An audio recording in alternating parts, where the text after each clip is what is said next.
अपनी गर्लफ्रेंड का कत्ल कर दिया और इस मामले में जो खुलासे हुए हैं वो हैरान करने वाले हैं। लेकिन आरोपी के चेहरे पर कोई शिकन नहीं, कोई गम नहीं है, बल्कि वो ये कह रहा है कि जो हो गया वो हो गया, टाइम आने पर सब अच्छे से बताऊंगा। ऐसा लगता है कि पीयूष नाम के इस शख्स को अपनी हरकत पर कोई भी पछतावा नहीं है, ना ही कानून का उसे कोई डर है। पुलिस ने आरोपी को जहां रहता था वहां ले जाकर भी सीन को रिक्रिएट कराया था। देखिए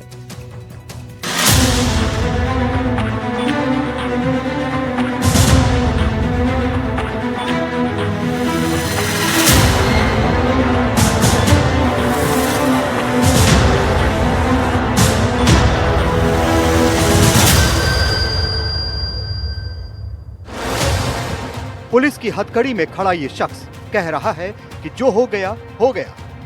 इसने जिस घटना को अंजाम दिया वो सुनकर ही रोंगटे खड़े हो जाते हैं।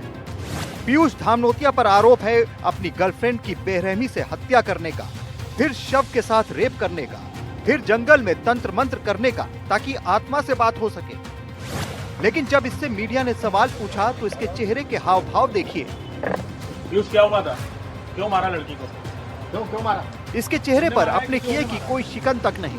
रिपोर्टरों के सवाल पर चेहरे पर अजीब सी मुस्कान। जब हत्या पर सवाल पूछा गया तो कहने लगा कुछ नहीं हुआ। कुछ नहीं हुआ, छोड़ो, जो हो गया हो गया यार। अरे कैसी बातें कर रहे हो? आपने मारा एक लड़की को, आपकी प्रेमिका थी वो, उसको छोड़ दो ना, क्या करोगे जान के।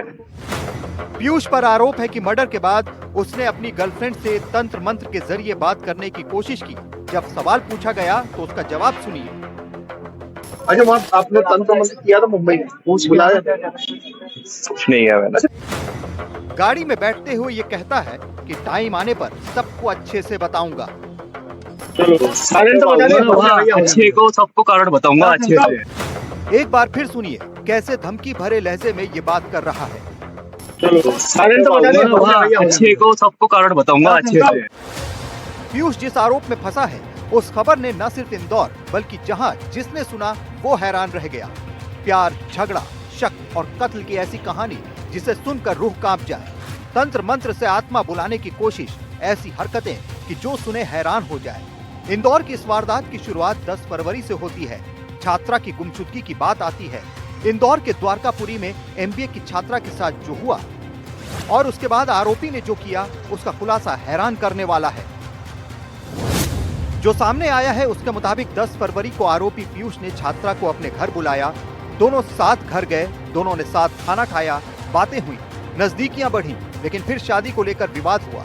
आरोप है कि पीयूष ने छात्रा के हाथ पैर बांधे, मुंह में कपड़ा ठूसा और सीने पर बैठकर गला घोंट दिया। यह आरोपी का वही कमरा है जहां उसने अपनी ही गर्लफ्रेंड के साथ हैवानियत का खेल खेला।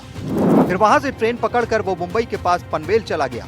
जंगलों में छिपा रहा और YouTube देखकर लड़की की आत्मा से संपर्क करने की कोशिश करने लगा। वो तंत्र मंत्र में उलझ गया। मोबाइल में YouTube पर आत्मा को बुलाने वाले वीडियो देखता और ये कोशिश करता कि लड़की की आत्मा से बात कर सके, ये कहा जा रहा है। से रोहित शेट्टी के घर जब से फायरिंग हुई है तब से गैंगस्टर्स के काम करने पर नए खुलासे हो रहे हैं। इसी घटना में जो लोग पकड़े गए हैं उनके बारे में ये पता चला है कि वो सोशल मीडिया देखकर पैसों के लालच में गैंग से जुड़ गए। ये सामने आ रहा है कि लॉरेंस बिश्नोई गैंग युवाओं का ब्रेन वॉश कर उन्हें जोड़ रहा है और गुनाह की दुनिया में उनकी एंट्री करवा रहा है। देखिए रिपोर्ट।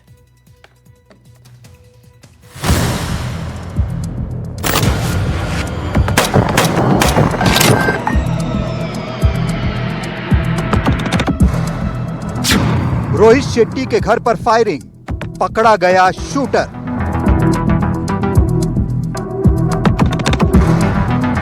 मुंबई में फायरिंग, यूपी हरियाणा तक गिरफ्तारी। 31 जनवरी की देर रात रोहित शेट्टी के घर पर फायरिंग होती है। सीसीटीवी में शूटर दिखता है लेकिन पकड़ में नहीं आता है। लॉरेंस गैंग से जुड़े 5 लोग गिरफ्तार होते हैं लेकिन मुख्य शूटर पकड़ से दूर रहता है।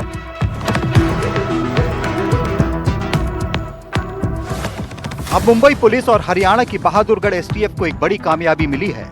मुख्य शूटर दीपक चंद्रा गिरफ्तार हुआ है। दीपक समेत 6 लोग पकड़े गए हैं। सबका कनेक्शन लॉरेंस गैंग से बताया जा रहा है। जो 6 लोग नए पकड़े गए हैं उनमें से 4 हरियाणा और 2 यूपी से गिरफ्तार हुए हैं।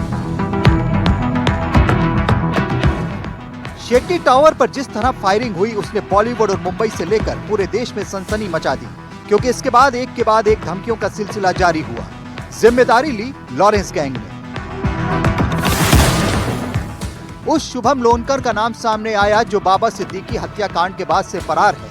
देश से बाहर बताया जाता है और बाहर से ही रहकर प्लान बनाता है। रोहित शेट्टी के घर फायरिंग के तार मुंबई से पुणे तक जुड़े, अब देश के दूसरे हिस्सों से जुड़ गए हैं। इसमें एक के बाद एक गिरफ्तारियां हो रही हैं। एनडीटीवी को मुख्य शूटर दीपक के बारे में एक्सक्लूसिव जानकारी मिली है। जानकारी के मुताबिक शूटर दीपक चंद्रा यूपी के आगरा का रहने वाला है। आरोपी बेहद ही कम पढ़ा लिखा है। ये भी सामने आ रहा है कि उस पर अभी तक कोई आपराधिक मामला दर्ज नहीं था। दीपक चंद्रा के परिवार में 4 से 5 लोग बताए जा रहे हैं।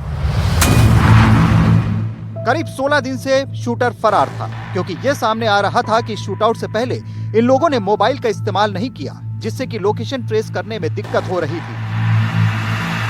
इस पूरी जांच में ये बात भी सामने आई कि लोनावाला से पुणे और पुणे से जो स्कूटर था जो इस पूरे शूटआउट के लिए इस्तेमाल किया गया था वो चलाकर लाया गया था और यहाँ आकर एक जगह पर उसको छोड़ दिया, जहाँ से शूटर ने उस स्कूटर को लिया और वहाँ से भागने में वो कामयाब रहा। जानकारी ये भी सामने आई कि स्कूटर को लेकर वो एक रेलवे स्टेशन गया, वहाँ पे उसने वो गाड़ी को छोड़ दिया और वहाँ से वो भाग निकला।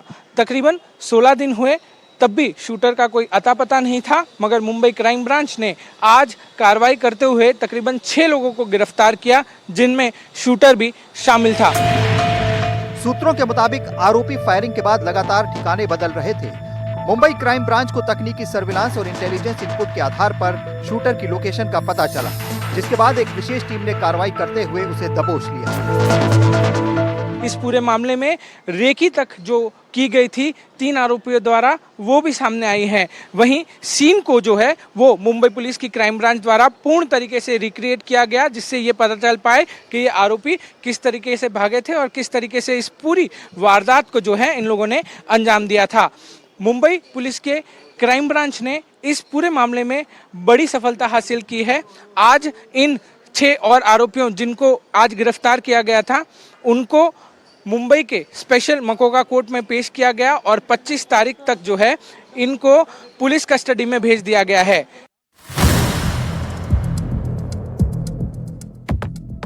रोहित शेट्टी के घर पर हुई फायरिंग की जिम्मेदारी लॉरेंस गैंग के गुर्गे शुभम लोनकर ने ली थी। जान से मारने की धमकी भी दी थी। इसके साथ ही पूरे बॉलीवुड को भी चेतावनी दी थी।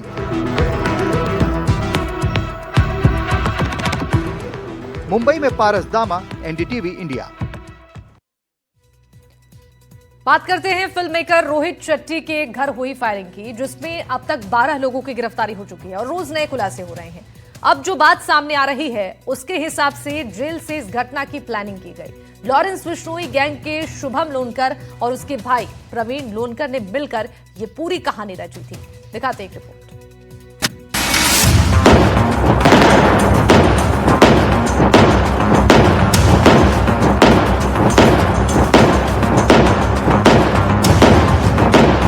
इस हाई प्रोफाइल मामले और इसके बाद घटनाक्रम ने सारी जांच एजेंसियों के कान खड़े कर दिए हैं।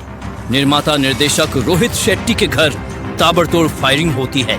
लॉरेंस गैंग इसके पीछे था, ये सामने आता है। महाराष्ट्र से लेकर यूपी हरियाणा तक धरपकड़ होती है। ये सामने आता है कि अमेरिका में बैठा आरजू बिश्नोई इस शूटआउट का ऑर्डर दे रहा था, जिसे बाबा सिद्दीकी हत्याकांड का मुख्य आरोपी शुभम लोनकर सुपरवाइज कर रहा था। और अब ये भी सामने आ रहा है कि जेल में बंद गैंग के एक सदस्य ने इस साजिश को अमली जामा पहनाया। सूत्रों के मुताबिक इस हमले की प्लानिंग कथित तौर पर जेल के अंदर से की गई थी। सूत्रों के मुताबिक बिश्नोई गैंग से जुड़े शुभम लोनकर के भाई प्रवीण लोनकर की भूमिका इस पूरे मामले में सामने आई है। प्रवीण इस वक्त बाबा सिद्दीकी मर्डर केस में न्यायिक हिरासत में जेल में बंद है, लेकिन पुलिस का दावा है कि उसने जेल में रहते हुए ही हथियार और पैसे का इंतजाम कराया। पुलिस सूत्रों के अनुसार वारदात में इस्तेमाल मोटरसाइकिल, पिस्टल और फंडिंग का इंतजाम प्रवीण लोनकर के इशारे पर हुआ। क्राइम ब्रांच को शक है कि प्रवीण लोनकर ने बाहरी संपर्कों के जरिए इस वारदात की लॉजिस्टिक्स संभाली, यानी हथियार की व्यवस्था, पैसों की सप्लाई और आरोपियों के बीच तालमेल, ये सब जेल में बैठकर कराया गया। अब पुलिस ये पता लगाने में जुटी है कि उसने किस किस के जरिए संपर्क साधा और किसके जरिए ऑर्डर बाहर पहुंचाए। जांच इस बात पर केंद्रित है कि जेल के अंदर रहते हुए उसने ये ऑपरेशन कैसे कंट्रोल किया।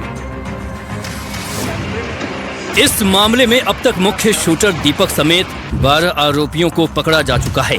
पुणे, हरियाणा और उत्तर प्रदेश से ये गिरफ्तारियां हुई हैं। प्रवीण लोनकर पहले से ही जेल में है। जानकारी के मुताबिक क्राइम ब्रांच अब उसे इस केस में औपचारिक रूप से गिरफ्तार कर रिमांड पर लेने की तैयारी में है, ताकि साजिश की पूरी कड़ी जोड़ी जा सके। क्राइम ब्रांच की करीब 12 टीमें इस केस पर काम कर रही हैं। इस बीच कई नई जानकारियां भी सामने आ रही हैं। 4 लोग फायरिंग में शामिल थे। दीपक शर्मा, सनी और सोनू पकड़े जा चुके हैं। फायरिंग में शामिल एक फरार है। फायरिंग दीपक ने की थी, बाकी आरोपी आसपास ही थे। इसमें सोनू कल्याण में 2 साल रहा था। कुछ महीने पहले सोनू वापस आगरा अपने गांव चला गया था। सोनू ही हथियार के सप्लाई का काम करता था। फायरिंग के बाद चारों अलग अलग कल्याण स्टेशन गए, वहां से ट्रेन पकड़कर उत्तर प्रदेश निकल गए। रोहित शेट्टी के घर फायरिंग के बाद बॉलीवुड के दूसरे सितारों को धमकी मिलने की खबरें आती हैं। रणवीर सिंह को धमकी मिलती है, सलमान खान के एक करीबी को धमकी मिलती है। ये मामले बेहद संगीन हैं। माना जा रहा है कि लॉरेंस गैंग इसके जरिए बॉलीवुड और मुंबई में अपनी धाक जमाने में लगा है। मुंबई से पारस दामा के साथ ब्यूरो रिपोर्ट, NDTV इंडिया।